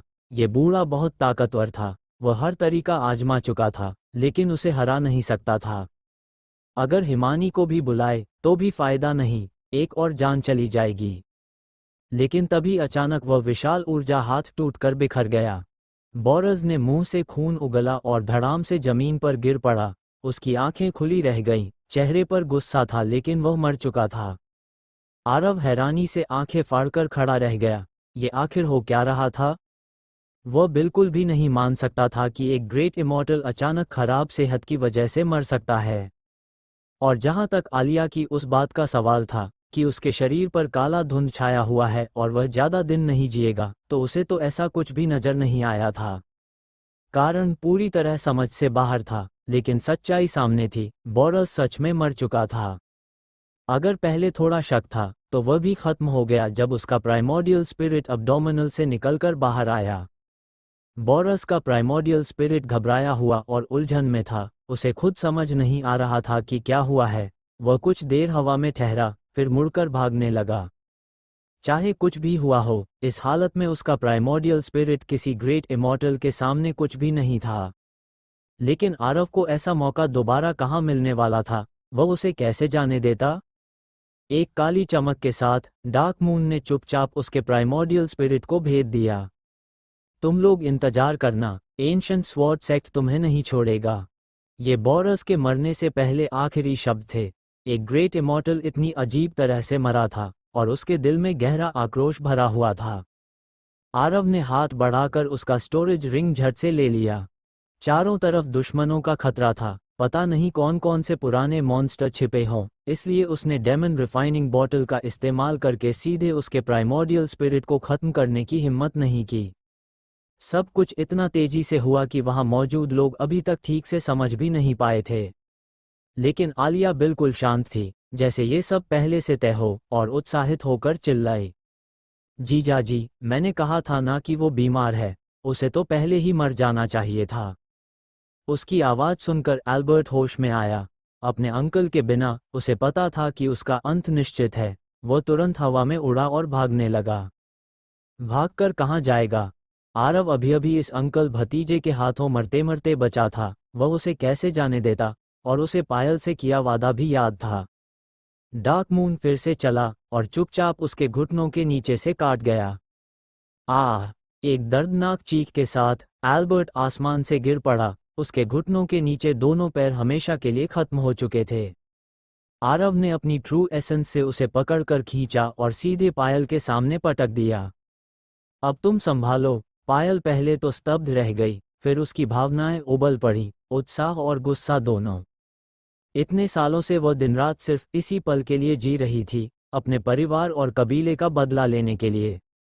हरामजादे, तूने मेरे फायर विलेज के हजारों लोगों को मारा था, आज तेरी जान जाएगी।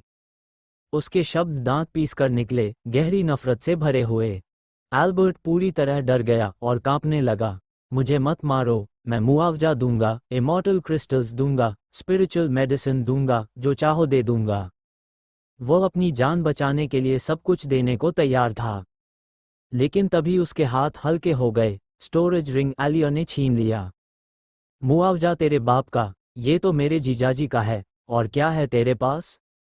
इतना कहकर उसने खुशी खुशी रिंग आरव को दे दी। जीजाजी, ये आपकी जीत की चीज है।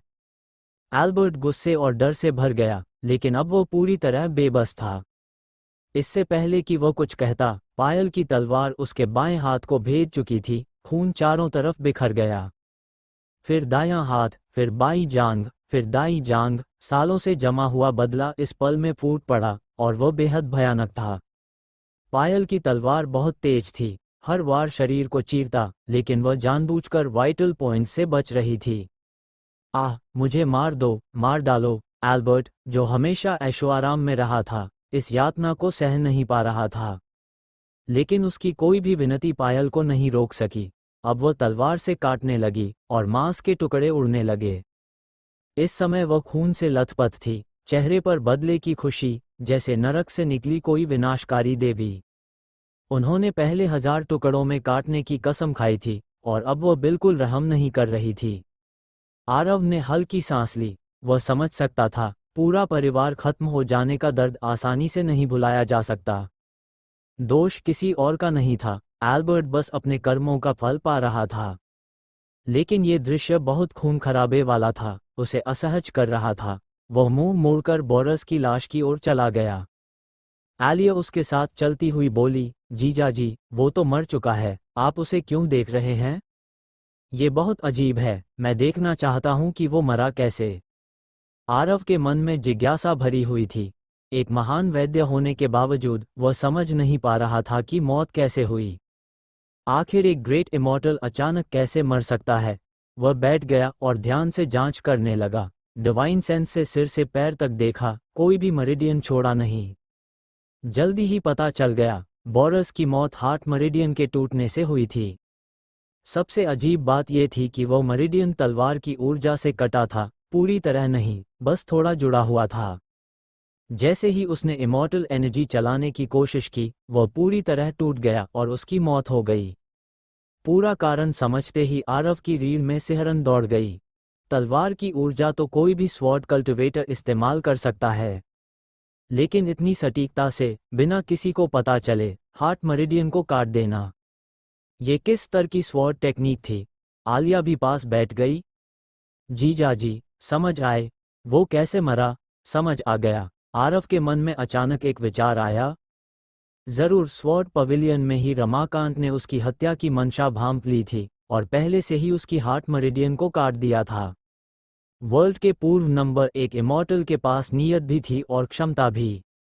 उधर आरव को जवाब मिल गया, इधर पायल ने भी अपना बदला पूरा कर लिया। उसने एक ही वार में एल्बर्ट का सिर काट दिया और उसका प्राइमोर्डियल स्पिरिट भी खत्म कर दिया। अभी जो उसने किया था, उसमें उसका शरीर तो पूरी तरह टूट चुका था, लेकिन सिर बिल्कुल सही सलामत था। हालांकि उसका चेहरा बेहद डरावना हो गया था। सीनियर ब्रदर, आपने फायर विलेज का बदला लेने में मेरी मदद की, धन्यवाद। पायल घुटनों के बल गिरकर सिर झुकाने लगी। आरव ने उसे उठाया। उठो, हम परिवार हैं, इतना औपचारिक होने की जरूरत नहीं। फायर विलेज के लोग ऊपर से आपको आशीर्वाद देंगे। पायल ने फिर धन्यवाद दिया। सीनियर ब्रदर, मैं इसका सिर वापस ले जाऊंगी, अपने लोगों को दिखाने के लिए। आरव ने कहा, ठीक है, लेकिन सावधान रहना, एंशिएंट स्वॉर्ड सेक्ट बहुत ताकतवर है, उन्हें पता नहीं चलना चाहिए। मुझे पता है। पायल ने सिर हिलाया, एल्बर्ट का सिर रखा और प्रकाश की तरह उड़ गई। चलो। आरव ने आलिया को साथ लिया और आसमान की ओर उड़ गया, स्टार पिकिंग टावर की दिशा में। 2 घंटे बाद वे स्वॉर्ड पवेलियन से काफी दूर पहुंच चुके थे।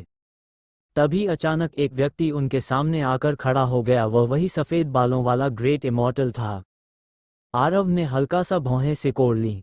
उसने सोचा था कि ये लोग उसकी धमकी से डरकर भाग गए होंगे, लेकिन उसने उम्मीद नहीं की थी कि वे इतने जिद्दी होंगे और अब भी यहाँ उसका इंतज़ार कर रहे होंगे।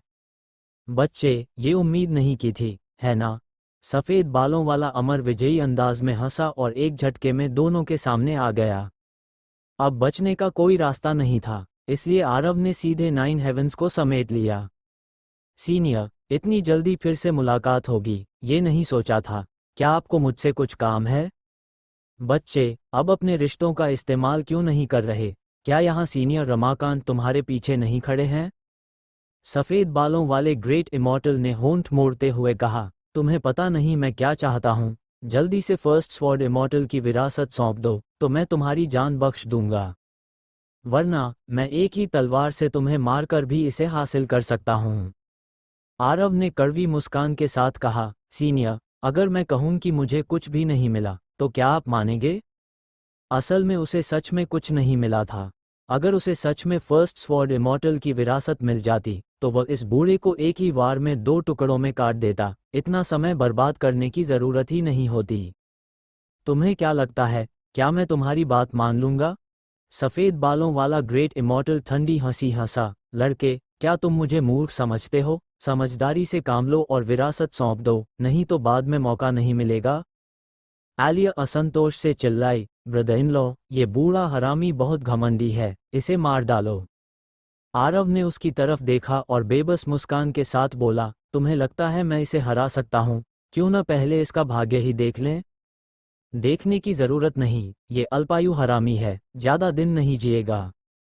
आरव ने तो बस यूं ही कहा था, लेकिन उसे उम्मीद नहीं थी कि ये छोटी लड़की फिर वही बात दोहरा देगी। अचानक उसके मन में एक विचार आया, क्या एल्डर जून ने इस आदमी के शरीर में भी कुछ किया है? उसी समय सफ़ेद बालों वाला अमर अपना धैर्य खो चुका था। नहीं दोगे? तो पहले इस छोटी लड़की को मारता हूँ। वह आरव को मारना नहीं चाहता था, क्योंकि अगर विरासत नहीं मिली तो सब व्यर्थ हो जाएगा। दोनों साथ हैं, बस आलिया को पकड़ लिया जाए, तो दूसरा खुद ही खजाना सौंप देगा। ये सोचकर उसने हाथ बढ़ाया, लेकिन जैसे ही इमॉर्टल यूएन हैंड बनने लगी, उसने खून की एक बूंद उगली और हवा से गिर पड़ा। हालांकि पहले से कुछ शक था, फिर भी आरव थोड़ा स्तब्ध रह गया। क्या सच में उसकी बात सच हो गई? भले ही वह हैरान था, लेकिन उसने एक पल की भी देरी नहीं की।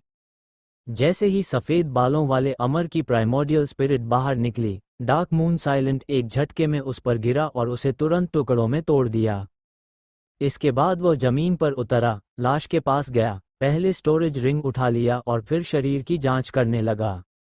कुछ देर बाद उसने सिर उठाया, अब उसे सब समझ आ चुका था, और उसके मन में रमाकांत के लिए और भी ज्यादा सम्मान और कृतज्ञता भर गई।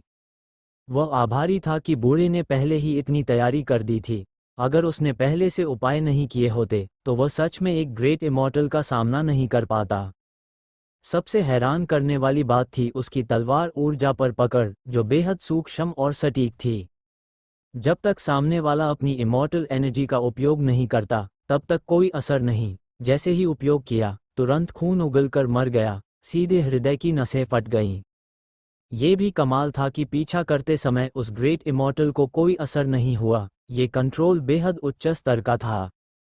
थोड़ी देर सोचने के बाद उन्होंने एक फायरबॉल छोड़ा, जिसने सफ़ेद बालों वाले ग्रेट इमॉर्टल को पूरी तरह जला दिया, और फिर दोनों दोबारा आकाश में उड़ गए। इस बार उनकी यात्रा बिना किसी परेशानी के आगे बढ़ी। आधे दिन बाद दूर एक विशाल शहर दिखाई दिया। वनीटा के अनुसार इस शहर का नाम ट्रेजर सिटी है और ऑक्शन टावर यहीं स्थित है। नीलामी शुरू होने में अभी 3 दिन बाकी थे, लेकिन आरव चिंतित था। रास्ते में उसने कई स्टोरेज रिंग लूटे थे, लेकिन कुल मिलाकर उसके पास सिर्फ 70-80 मिलियन इमॉर्टल क्रिस्टल्स ही थे, जो 100 मिलियन से भी कम थे। वनीटा के अनुमान के अनुसार इमैक्युलेट हेवनली बुक पाने के लिए कम से कम 200-300 मिलियन चाहिए थे, यानी उसकी रकम बिल्कुल भी पर्याप्त नहीं थी। अब क्या करें?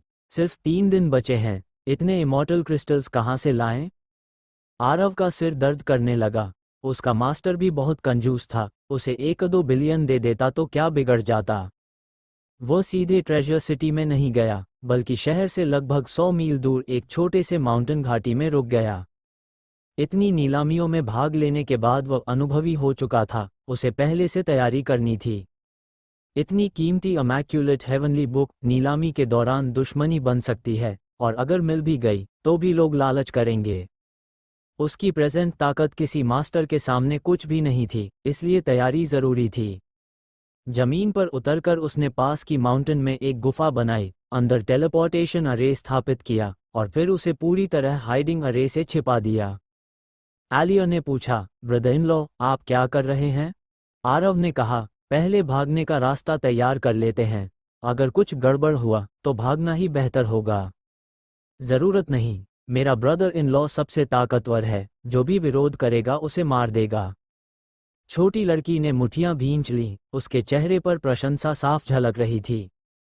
ओह, आरव कुछ पल के लिए निरुत्तर रह गया।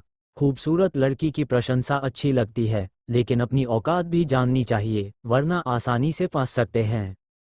इस बार उसने 9 हेवंस नहीं बुलाया, बल्कि आलिया के साथ सीधे ट्रेजर सिटी की ओर उड़ गया। चलने से पहले उसने इस जगह के बारे में जानकारी ली थी। ये शहर किसी भी देश का हिस्सा नहीं था, बल्कि रोस्टियन में एक स्वतंत्र इकाई था। ऑक्शन टावर के केंद्र में यह एक व्यापारिक केंद्र था, जहां अनगिनत अमर लेन देन करने आते थे। अगर आपके पास कोई कीमती वस्तु है तो यहाँ उसका खरीदार मिल सकता है, और अगर आपको कोई औषधि या खजाना चाहिए तो वह भी यहाँ मिल सकता है। इसी कारण ये जगह इतनी समृद्ध थी, इसलिए इसका नाम पड़ा ट्रेजर सिटी, खजाने का शहर। शहर का द्वार विशाल और भव्य था, सुनहरे रंग से चमकता हुआ, जो समृद्धि का प्रतीक था। जैसे ही वे गेट पर पहुंचे, 2 गार्ड ने उन्हें रोक लिया। मुख्य गार्ड ने पूछा, रुको, यहाँ क्या काम है? ऑक्शन टावर की नीलामी में आए हैं। आरव ने वनीटा का इनविटेशन निकाल कर दिखाया। ठीक है, लेकिन शहर में प्रवेश के लिए पहले रोड परमिट खरीदना होगा। गार्ड ने 2 काले पट निकाले, हर व्यक्ति के लिए 10,000 लो ग्रेड इमॉर्टल क्रिस्टल्स। ये, आरव फिर से निरुत्तर रह गया।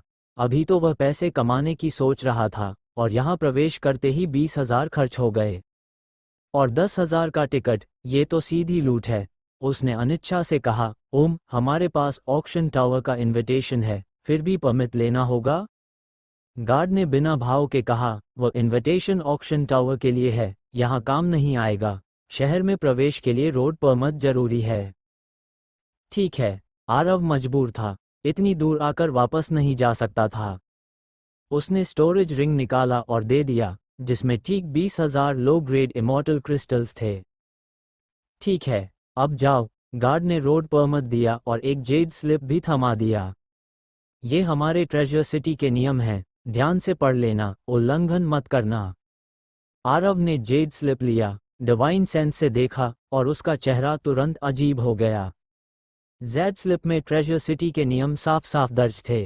ये बहुत छोटे थे और कुल मिलाकर 3 नियमों में समेटे जा सकते थे। पहला नियम, जबरदस्ती खरीद फरोख्त करना मना है। दूसरा, एक दूसरे का खजाना चोरी करना मना है।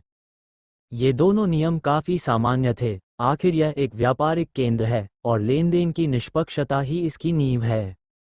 लेकिन तीसरा नियम थोड़ा अजीब था, अमर एक दूसरे से लड़ नहीं सकते, और जो इस नियम का उल्लंघन करेगा उसे इमॉर्टल क्रिस्टल से दंडित किया जाएगा। एक नोविस इमॉर्टल को हर उल्लंघन पर 1 मिलियन इमॉर्टल क्रिस्टल्स का जुर्माना, ट्रू इमॉर्टल को 2 मिलियन, और उसी तरह ग्रैंड इमॉर्टल को 7 मिलियन इमॉर्टल क्रिस्टल्स का जुर्माना देना होगा। इसके नीचे एक नोट भी था कि ग्रेट इमॉर्टल स्तर या उससे ऊपर के अमर इस दंड से मुक्त हैं। ये देखकर आरव निरुत्तर रह गया, साफ था कि ताकत ही सब कुछ है। ग्रेट इमॉर्टल स्तर पर पहुंचने के बाद कोई भी कुछ भी कर सकता है, लेकिन सोचने पर यह बात समझ में आती थी, क्योंकि ट्रेजर सिटी के शक्तिशाली लोग भी मार्कस जैसे ताकतवर व्यक्ति को नाराज नहीं करना चाहते थे। आरव आलिया के साथ ट्रेजर सिटी में दाखिल हुआ। शहर बेहद समृद्ध था, चारों तरफ अलग अलग जगहों से आए अमर आ जा रहे थे। वॉइड इमॉर्टल से लेकर ग्रेट इमॉर्टल तक हर स्तर के लोग दिखाई दे रहे थे। सड़कों के किनारे दुकानों की कतार थी, जहां pills, magical weapons, spiritual herbs, यहाँ तक कि डेमन बीस्ट कॉज भी बिक रहे थे। संक्षेप में, हर तरह के संसाधन यहाँ मिल सकते थे। इतनी भीड़ के बावजूद सब कुछ व्यवस्थित था, क्योंकि यहाँ नियम तोड़ने की कीमत बहुत भारी थी और कोई भी आसानी से जोखिम नहीं उठाना चाहता था।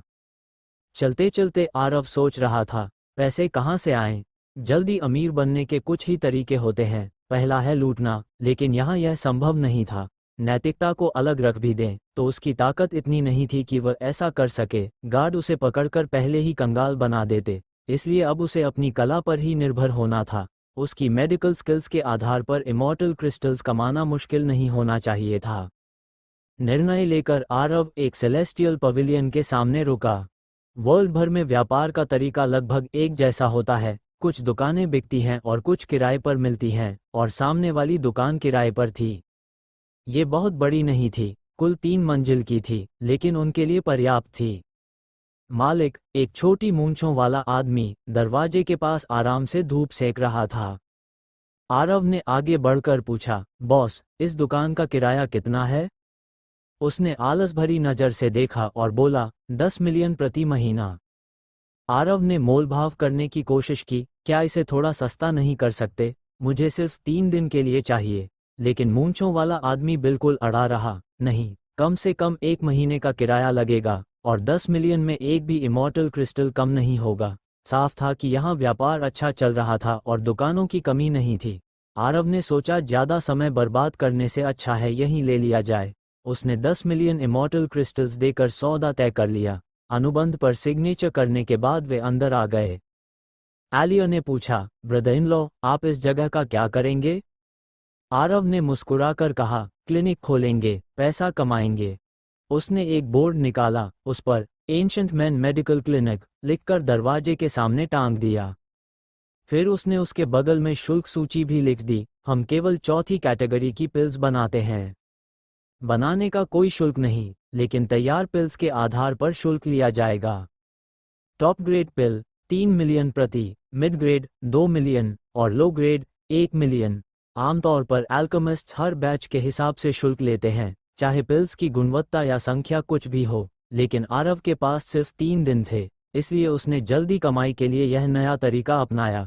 उसने जानबूझकर केवल चौथी कैटेगरी की पिल्स चुनी, न बहुत कम कीमत, न बहुत ज़्यादा ध्यान आकर्षित करने वाली। उसकी क्षमता इससे कहीं ज़्यादा थी, लेकिन ज़्यादा दिखावा करना खतरे से खाली नहीं था। कहीं कोई सेक्ट उसे पकड़कर एल्केमी मशीन न बना ले। सब कुछ तैयार करने के बाद वह दरवाजे पर कुर्सी डालकर बैठ गया और ग्राहकों का इंतजार करने लगा। इस सड़क पर पहले से कई एल्केमी शॉप्स थीं और ग्राहकों की कमी भी नहीं थी, लेकिन काफ़ी देर तक इंतजार करने के बाद भी कोई उसके पास नहीं आया। कारण साफ था, उसका रूप किसी उच्च स्तर के एल्केमिस्ट जैसा नहीं था। आमतौर पर शक्तिशाली एल्केमिस्ट्स को एक अलग ही आभा और लंबी दाढ़ी के साथ दिखाया जाता है, जबकि वह बिल्कुल साधारण और नया लग रहा था, इसलिए कोई उस पर भरोसा नहीं कर रहा था। एलिया नाराज होकर बोली, ब्रदर इन लॉ, आप इतने शक्तिशाली हैं, फिर ये लोग आपसे पिल्स क्यों नहीं बनवाते? आरव शांत रहा, जल्दी मत करो, इंतजार करते हैं। तभी 2 लोग उनकी ओर आते दिखाई दिए। आगे एक दुबला आदमी था, बकरी दाढ़ी वाला, ग्रे कपड़े पहने हुए, थोड़ी ऊंची और चेहरे पर घमंड साफ झलक रहा था। उसके पीछे एक मजबूत शरीर वाला मध्य आयु का आदमी चल रहा था, जो बहुत ही चापलूसी भरी मुस्कान के साथ उसे मनाने की कोशिश कर रहा था। मास्टर अर्पित, हम पुराने जान पहचान वाले हैं, इस बार मेरे लिए पिल्स बना दीजिए। मुझे सिर्फ 3 नहीं, 2 ही चाहिए। लेकिन मास्टर अर्पित ने बिना पीछे देखे ठंडे स्वर में कहा, नहीं, तुम मेरे नियम जानते हो। एक बैच की कीमत 10 million low grade immortal crystals है, एक भी कम नहीं। मध्य आयु का आदमी झेप गया, मुझे पता है, लेकिन अभी मेरे पास सिर्फ 9 मिलियन है। इसे उधार मान लीजिए, अगली बार पूरा कर दूंगा। लेकिन मास्टर अर्पित बिल्कुल नहीं माना, मेरे यहाँ उधार नहीं चलता, जब पैसे पूरे हों तब आना। इतना कहकर वह तेज कदमों से भीड़ में गायब हो गया, और वह आदमी वहीं खड़ा रह गया, निराश चेहरे के साथ। अब तो रेगुलर एपिसोड आने वाले हैं, ठीक है। और बट उसकी लेंथ बहुत कम हो जाएगी, ज़्यादा नहीं होगी, बट अच्छी वॉइस आएगी तो उसमें मैनेज हो जाएगा, क्योंकि अच्छी वॉइस में सबकी वॉइस सिलेक्टेड हो गई हैं और एप्लीकेशन पे स्टार्टिंग से अपलोडिंग होगी।